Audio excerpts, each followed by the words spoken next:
Hello everyone, this is Caroline Vargas and I am back with a new video. आज हम कुछ नए words सीखेंगे वोकैबुलरी के, इंग्लिश वोकैबुलरी, कुछ ऐसे वर्ड्स जो हम हिंदी में यूज़ करते हैं। हम बहुत ही कॉमन मीनिंग्स हैं, लेकिन ये वर्ड्स लोग जल्दी यूज़ नहीं करते हैं बिकॉज या तो उन्होंने सुना नहीं होता, नहीं तो उनको ये वर्ड्स याद नहीं रहते हैं। सो आज हम क्या करेंगे, आज हम इन वर्ड्स को लिखेंगे, हम उनके meaning, synonyms, antonyms and example समझेंगे। एंड आपका काम होगा कि आप इनको अपने नोटबुक्स में नोट डाउन करोगे, कॉपी करोगे और उसके बाद उनको रिवाइज करोगे, उनको एक बार दिन में पढ़ोगे। उसके बाद क्योंकि हमारे कुछ 10-12 वीडियोस हो चुके हैं, हमने सीखे हैं कुछ 50-60 वर्ड्स नए। सो अब बहुत ज़्यादा हो गया, सारे वर्ड्स का आप एक दिन बैठ के नहीं सेंटेंसेस बना सकते। तो इसलिए हम कोई 5, आपकी इच्छा से कोई 5 वर्ड्स लेंगे और 5 वर्ड्स के सेंटेंसेस बनाओगे आप। ऑलराइट, अगर आप फर्स्ट डे से ये काम कर रहे हो तो आपको फर्स्ट डे की क्लासेस जो हुई हैं या फर्स्ट डे से जो हमारी फर्स्ट क्लास हुई है उनके वर्ड्स आपको अभी तक याद हो चुके होंगे। आपको पता होगा कि आपको वो वर्ड्स कैसे यूज़ करने हैं और अब बहुत ज़्यादा उन वर्ड्स के साथ मेहनत नहीं लगेगी। सो अगर अभी तक आपने स्टार्ट नहीं किया है तो अभी भी आप लेट नहीं हो, अभी भी आप स्टार्ट कर सकते हो। नोट डाउन करो, रिवाइज करो, उसके बाद आप उनके सेंटेंसेस खुद बनाओ। एट द सेम टाइम आप जिनसे भी इंग्लिश में कॉन्वर्जेशन करते हो, कोशिश करो कि आप अपने कॉन्वर्जेशंस में इन वर्ड्स का यूज़ करो, क्योंकि ये वर्ड्स मैंने जैसे पहले बोला है बहुत ही कॉमन वर्ड्स हैं। ऑलराइट, सो कुछ भी ऐसा वर्ड नहीं है जिसका आपको ऐसा कोई वर्ड नहीं है जो आप यूज़ नहीं कर सकते अपने डेली लाइफ में। एट द सेम टाइम अगर आपने ये करते रहे तो आपको जब आपके क्वेश्चन पेपर्स आएंगे तो उसमें जो भी पेपर्स आप दोगे, एंट्रेंस पेपर्स या कोई भी पेपर आप दोगे, एग्जाम पेपर दोगे, तो उसमें आपको ये वर्ड्स ज़रूर देखने को मिलेंगे कहीं ना कहीं, क्योंकि ये न्यूज़पेपर से लिए गए हैं तो हॉट टॉपिक्स में से लिए गए वर्ड्स हैं। सो ये कहीं ना कहीं आपको आ सकते हैं, अनसीन पैसेजेस में हो गया या आपके इंटरव्यूज़ में भी आपसे पूछा जा सकता है, और ये ऐसे वर्ड्स हैं आप बहुत आराम से यूज़ कर सकते हो। सो आज हमारा फर्स्ट वर्ड है जेनोसाइड। जेनोसाइड, जेनोसाइड का मतलब है जब किसी कम्युनिटी का, एक इंसान ने एक पर्टिकुलर कम्युनिटी या एक पर्टिकुलर एथनिक कल्चर या एक पर्टिकुलर देश के लोगों को एक साथ मार दिया जाता है, उसको हम जेनोसाइड बोलते हैं। जैसे हिटलर ने जेनोसाइड्स किए थे अगेंस्ट द ज्यूज, राइट। या फिर ऐसे जो पुराना मतलब होता है कि कोई एथनिक कल्चर या कोई पर्टिकुलर रिलीजन या कोई पर्टिकुलर कास्ट या कोई पर्टिकुलर देश के लोग या कोई पर्टिकुलर ऐसे लोग जो एक पर्टिकुलर भाषा बोलते हैं, ऐसे लोगों को, एक ऐसे जो कम्युनिटीज़ होती हैं या इस बेसिस में जो लोग छटते हैं उसके हिसाब से उन सारे लोगों को मार दिया जाता है, तो उसको हम बोलते हैं जेनोसाइड। ऑलराइट, जेनोसाइड का आपका पहला सिनोनिम होगा मास मर्डर।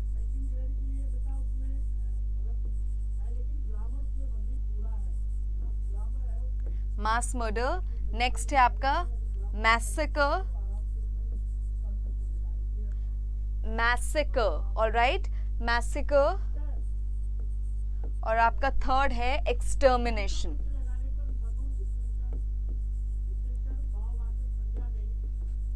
एक्सटर्मिनेशन, ये आपके सिनोनिम्स हैं, है ना। ओके, ये आपके सिनोनिम्स हैं। अब जेनोसाइड के सिनोनिम्स हैं। जेनोसाइड का मैंने मतलब समझा दिया, आपको सिनोनिम समझा दिए। कुछ ऐसा जो वायलेंस से रिलेटेड हो, तो इसके एंटोनिम्स क्या होंगे, इसका ऑपोजिट क्या होगा, जो एक कुछ ऐसा होगा जो वायलेंस से रिलेटेड नहीं है। फॉर एग्जाम्पल पीस, टॉलरेंस,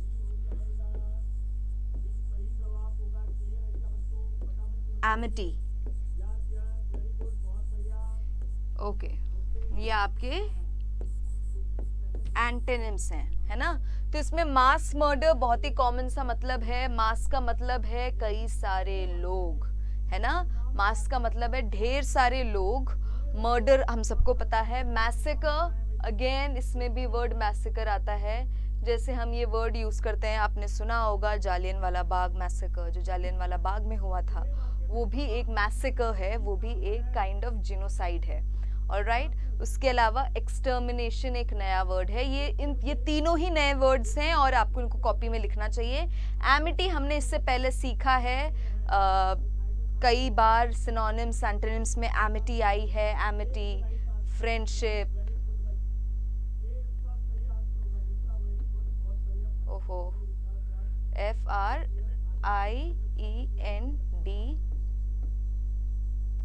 हाँ, फ्रेंडशिप, ये एमिटी, फ्रेंडशिप, ये सारे ही वर्ड्स, ये वर्ड्स बहुत ही कॉमन हो गए हैं अभी तक, अगर आप हमारे वीडियोस शुरुआत से देख रहे हो तो। टॉलरेंस है ना, या टॉलरेट,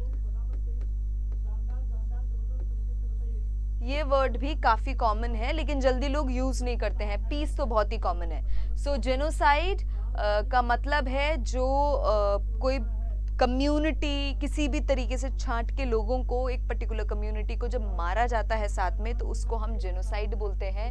इसके सिनोनिम्स हो सकते हैं, इसके लिए दूसरे वर्ड्स जो हम यूज कर सकते हैं वो है mass murder, massacre and extermination. ठीक है, इसके एंटोनिम्स क्या होंगे? पीस बहुत ही कॉमन है, टॉलरेंस एंड एमिटी। एमिटी बहुत बार सुना हुआ है, टॉलरेंस हमने सुना तो होगा, यूज भले ना करे। पीस तो बहुत ही कॉमन है। ओके, सो जेनोसाइड का हमारा एग्जाम्पल आ सकता है, if we stand together we can stop any kind of genocide. If we stand together we can stop any kind of genocides, है ना? Okay, so आपका next word है blatant. Blatant. Okay, blatant का हिंदी में मतलब है खुल्लम खुल्ला। ऐसी कोई भी चीज़ छुपाई ना जाए और बहुत ही खुले में, बहुत ही ओपनली आप उसको एक्सेप्ट करते हो, आप उसके बारे में बात करते हो, उसको हम ब्लेटेंट बोलते हैं। ब्लेटेंट का मतलब है खुल्लम खुल्ला। जो हम बोलते हैं ना हिंदी में खुल्लम खुल्ला, उसी को हम इंग्लिश में ब्लेटेंट बोलते हैं। तो अगली बार जब आप खुल्लम खुल्ला बोलना चाहो, खुले में बोलना चाहो, तो उसकी जगह आप बोल सकते हो ब्लेटेंटली, है ना?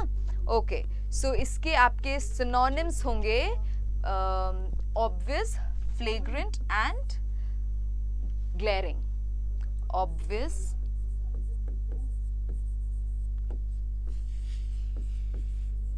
flagrant and glaring, ये आपके सिनोनिम्स हैं। ऑब्वियस के अलावा जो दोनों सिनोनिम्स हैं वो आपने पहले नहीं सुने होंगे या नए वर्ड्स हैं जो हम बोल सकते हैं। इसका अब हिंदी और एंटोनिम, ब्लेटेंट मतलब खुल्लम खुला, तो एंटोनिम्स क्या होंगे? जो कुछ ऐसा जो कुछ छुपाया जाता हो। तो पहला आएगा हमारा क्वाइट, दूसरा आएगा सटल, तीसरा आएगा कंसील। ये हमारे जो हैं एंटोनिम्स होते हैं, क्वाइट, सटल एंड कंसील। तो इसमें ऑब्वियस बहुत ही कॉमन वर्ड है, फ्लेग्रेंट कॉमन नहीं है, फ्लेग्रेंट कॉमन नहीं है, फ्लेग्रेंट एक नया वर्ड है। ग्लेयरिंग सुना भी होगा तो यूज नहीं करते। क्वाइट बहुत ही कॉमन है। सटल जल्दी यूज नहीं करते भले ही सुना हो, एंड कंसील भी हम जल्दी यूज नहीं करते हैं भले ही हमने सुना हो। ठीक है, तो एग्जाम्पल क्या हो सकता है इसका एग्जाम्पल हो सकता है the whole episode was a blatant attempt to gain popularity. The whole episode was a blatant attempt to gain popularity. Okay. अब अगला वर्ड है आपका dismal. क्या है ये? M लग रहा है आपको?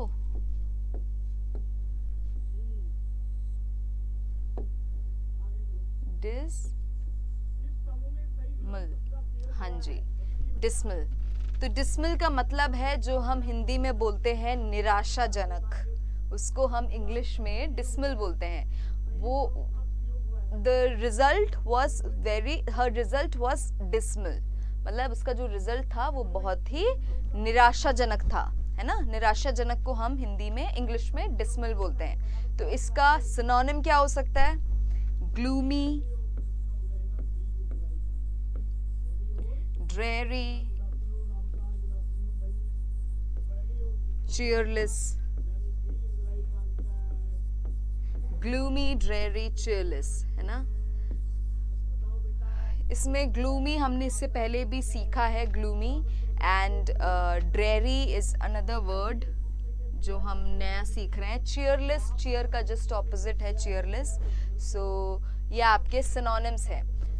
gloomy हमने एक word सीखा था somber, याद है आपको?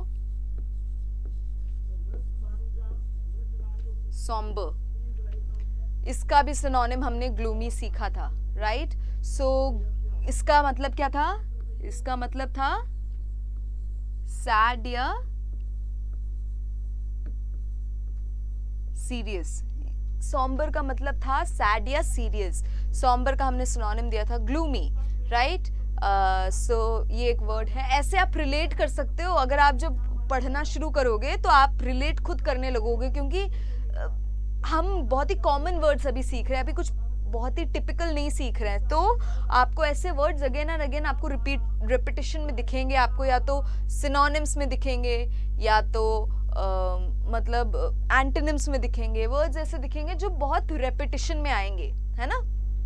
सो डिसमल के सिनोनिम्स है ग्लूमी, ड्रेरी एंड चीयरलेस। अब डिसमल का एंटोनिम क्या हो सकता है? ब्राइट, glad, cheerful, ये हमारे एंटोनिम्स हैं, है ना। ब्राइट, ग्लैड एंड चीयरफुल, इसमें कोई भी ऐसा वर्ड नहीं है जो नया हो, बहुत ही कॉमन वर्ड्स हैं। सो ये आपके डिसमल के जो है सिनोनिम्स एंड एंटोनिम्स हैं। अब इसका जो एग्जाम्पल होगा, एग्जाम्पल हो सकता है the teams result was dismal, है ना। The teams result was dismal. Dismal का मतलब क्या है? डिसमल का मतलब है आपका निराशाजनक। लिखते जाइए, प्रैक्टिस करते जाइए। कोई भी ऐसे वर्ड्स नहीं है जो आज भी हमने सीखे हैं जो आपके यूज में नहीं आते हैं, है ना। ये सारे ही वर्ड हम यूज करते हैं अपने डेली लाइफ में। निराशाजनक हम यूज करते हैं हिंदी में, खुल्लम खुला हम हिंदी में यूज करते हैं। अब आगे भी कुछ वर्ड सीखेंगे, वो भी हम हिंदी में यूज करते हैं, लेकिन हम डिसमल या खुल्लम खुला का क्या था, ब्लेटेंट, ऐसे वर्ड्स हम हिंदी में इंग्लिश में यूज नहीं करते, राइट। अब आपका अगला वर्ड है रीएनफोर्स। रीएनफोर्स, रीएनफोर्स का मतलब है मजबूत करना, है ना। इसके दूसरे वर्ड्स भी हमने सीखे हुए हैं, आज एक नया वर्ड सीख रहे हैं। रीएनफोर्स का मतलब है किसी भी चीज को मजबूत करना, उसको सपोर्ट करना, उसको स्ट्रेंथन करना। दो मैंने सिनोनिम्स ऐसे ही आपको बता दिए, ऑलराइट। सो रीएनफोर्स के सिनोनिम्स क्या होंगे?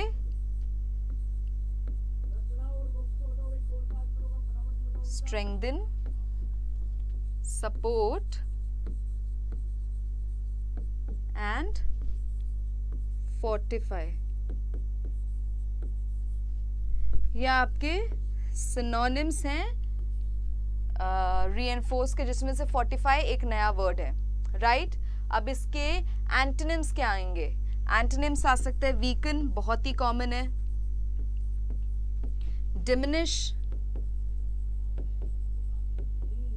बहुत कॉमन है। तीसरा हमने कई बार सीखा है, हमने कई बार उसको अपने सिनोनिम्स और एंटोनिम्स में लिखा है, अंडरमाइन, है ना।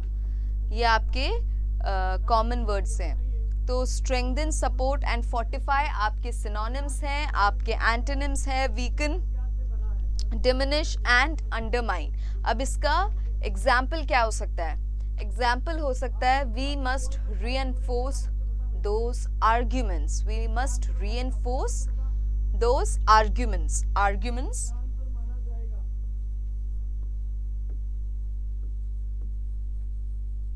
आर्ग्यूमेंट्स। आर्ग्यूमेंट्स के मतलब है कि कोई डिस्कशन हुआ हो, उसको भी हम आर्ग्यूमेंट्स बोलते हैं। कोई बहस होती है उसको भी हम आर्ग्यूमेंट्स बोलते हैं। लेकिन यहाँ पे हमारा आर्ग्यूमेंट्स का मतलब है कि हमने कुछ डिस्कस करके किसी डिसीजन पे आए हैं, उसको हम यहाँ पे आर्ग्यूमेंट्स बोल रहे हैं। ठीक है, सो वी मस्ट रीएनफोर्स, हमको उन डिसीजंस को, हमको उन डिस्कशंस को स्ट्रेंथन करना चाहिए, उसको सपोर्ट करना चाहिए, उसको थोड़ा आगे लेकर जाना चाहिए। सो ये है हमारा रीएनफोर्स। और आपका next word, just a second, हाँ जी, आपका नेक्स्ट वर्ड है, बहुत ही कॉमन वर्ड है, हिंदी में तो हम बहुत यूज़ करते हैं, इंग्लिश में हम ये वर्ड जल्दी यूज़ नहीं करते हैं। ये वर्ड है यूनिजन। यूनिजन का मतलब है एक साथ होना। हम लोग इसके लिए वर्ड जो यूज़ करते हैं वो है मेजॉरिटी, है ना, मेजॉरिटी यूज़ करते हैं। इसके लिए एक और वर्ड जो यूज़ करते हैं वो है यूनिटी, तो उसके लिए एक नया वर्ड है यूनिजन। सो सिनोनिम्स मैंने वैसे ही आपको 2 बता दिए हैं, आपको मैं आगे के सिनोनिम्स बताती हूँ। पहला है यूनिटी, दूसरा है एग्रीमेंट,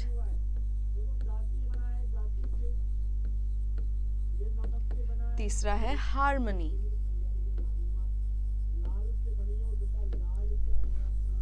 ये आपके सिनोनिम्स हैं, जिसमें से आपने एग्रीमेंट भी सुना है, यूनिटी भी सुना है, हार्मनी एक नया वर्ड है जो आपने सुना जरूर होगा लेकिन आप यूज नहीं करते होगे।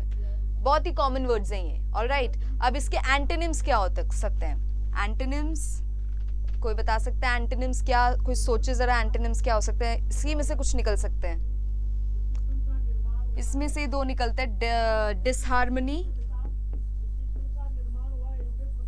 हार्मनी का ऑपोजिट डिसहार्मनी, एग्रीमेंट का ऑपोजिट डिसएग्रीमेंट,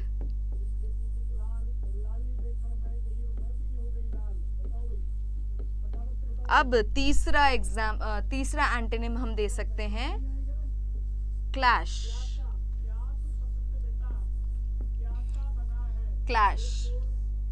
क्लैश एक नया वर्ड है, लेकिन क्लैश आपने कई बार सुना होगा। क्लैश का मतलब है झगड़े। क्लैश को मतलब है कि मतलब 2 डिफरेंट ओपिनियंस रखना या झगड़े करना, उसको हम क्लैश बोलते हैं।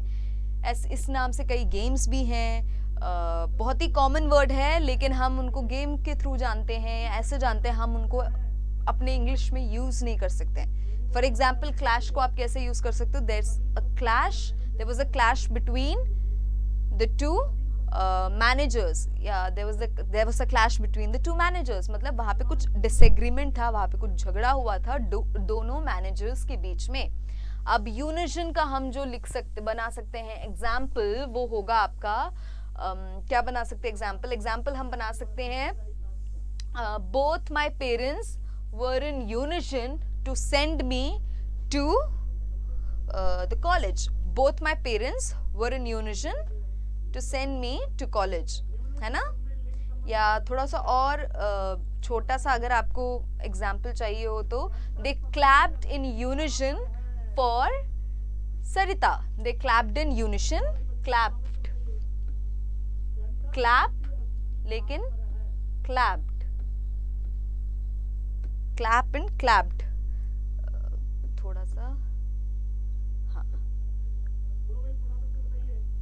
They clapped in unison for Sarita. Clapped का मतलब ताली बजाना. Clap सिंगल ताली, clapped मतलब clap यूज करते हैं तो ताली बजाना ही होता है, लेकिन क्लैप्ड जब हम लिखते हैं तो उसमें हम डबल पी लगाते हैं, है ना। सो क्लैप एंड क्लैप्ड।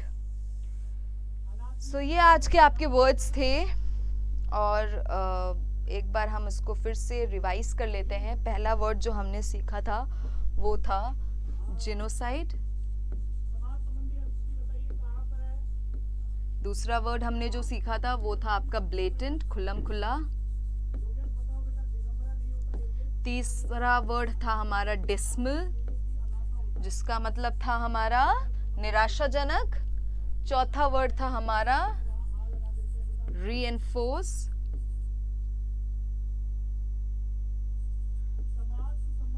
रेनफोर्स का मतलब था मजबूत करना, और पांचवा वर्ड था हमारा यूनिजन, उसका मतलब है मेजॉरिटी या यूनिटी में, है ना। सो ये आज के आपके वर्ड्स थे, और ये वर्ड्स मैंने आपको पहले ही बताया वीडियो के स्टार्टिंग में, लिखिए और रिवाइज कीजिए, एंड आप इनके सेंटेंसेस बनाइए। कोई भी, जैसे अगर आज ये 5 बने हैं, ये पांचों वर्ड्स के एक एक सेंटेंस बनाओ। 5 सेंटेंसेस 5 मिनट नहीं लगेंगे बनने में, है ना। सो आप ऐसे हफ्ते 2 हफ्ते करोगे तो आपको आदत हो जाएगी, आपको ये वर्ड्स सोचने की जरूरत नहीं होगी कि अच्छा हम खुल्लम खुल्ला को इंग्लिश में क्या बोलते हैं, या हम डिसमल निराशाजनक को इंग्लिश में क्या बोलेंगे। नहीं सोचना पड़ेगा, आपको सीधे सीधे याद आ जाएगा। अच्छा, सोचना ही नहीं है, जैसे हम हिंदी बोलते हैं वैसे हमें इंग्लिश में याद आदत पड़ जाएगी। बच्चे मुझसे पूछते हैं, लोग मुझसे पूछते हैं कि मैं इतना फ्लुएंटली इंग्लिश कैसे बोलती हूँ, हमें फ्लुएंटली इंग्लिश बोलना सिखा दो। अब इंग्लिश फ्लुएंटली बोलने का तरीका ही ये है कि आपको इंग्लिश बोलनी पड़ेगी। को आप इंग्लिश सुनोगे या आप इंग्लिश पढ़ोगे या आप इंग्लिश लिखोगे तो आप उतने फ्लुएंट नहीं हो पाओगे। हमारी आदत क्या होती है, हम लिख लेते हैं अच्छे से, हम पढ़ लेते हैं, हमें पढ़ने में समझ में आता है, हम जो सुनते भी हैं हमको सब समझ में आता है, लेकिन हम बोल नहीं पाते हैं क्योंकि हमें बोलने की आदत ही नहीं है इंग्लिश। हम इंग्लिश बोलते ही नहीं है तो हम फ्लुएंट हो ही नहीं सकते हैं। सो इंग्लिश फ्लुएंट होने का सिर्फ एक ही तरीका है, वो ये है कि आपको इंग्लिश बोलना ही पड़ेगा।